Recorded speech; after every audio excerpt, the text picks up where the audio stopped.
But it's not plain sailing. There are pockets of opposition, and one of them is just across the Thames, indeed very close to where David Campbell plies his trade with the O2. It's over in Greenwich, and there are problems, particularly with the park, I think a site of historical importance, whatever it might be. LBC reporter Tom Cheal is in Greenwich. Tom, what is the opposition? What can you tell us? Well, Nick, this is the oldest of the royal parks. It's gloriously tranquil this morning, a world away from the building site in Stratford.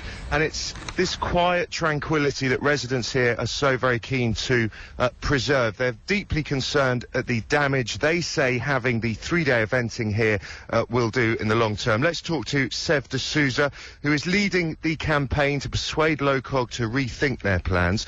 Sev, just tell us, firstly, why are you so deeply opposed to what they're putting forward?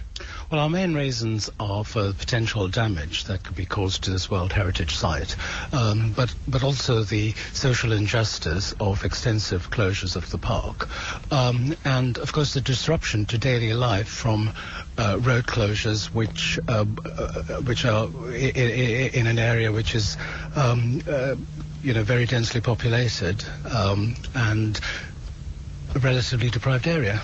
Now, LOGOE is saying that in the event, disruption will only be for about 6 or 8 weeks, and once the actual equestrian events are finished, the park should be back up and running inside about 10 days. To many people, that seems fairly reasonable.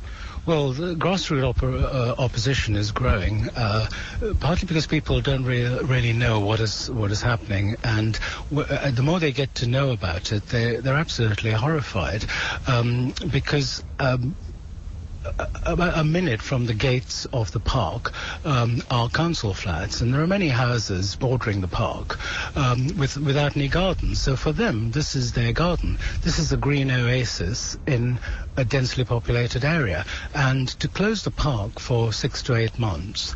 So you're convinced it will require shutting large areas of the park for that long? Well, partial closures will be 6 to 8 months. Partial closures of the most popular area, which is in the lower part of Greenwich near the town centre and the public transport. But 6 to 8 weeks total closure of the park means that a lot of local people, particularly children, will be denied their physical activity, which is against the spirit of the Olympic Games. There will, of course, be a 24,000-seater stadium here at the lower end of the park. How much of a concern is that for you? Of great concern, because it's going to mean that a very large part of the most popular area of Greenwich Park will be cordoned off. It'll have serious impact on local trade, but it'll also cut off a vital east-west pedestrian route, and people would be more public-spirited if it were not for the fact that there are alternatives, better alternatives. Sev D'Souza from the No to Greenwich Olympic Equestrian Event campaign, thank you very much for your time this morning. I know you're trying to persuade the organisers to look at alternatives like Windsor Great Park, and we'll be hearing more from LOGOE on this very subject later on.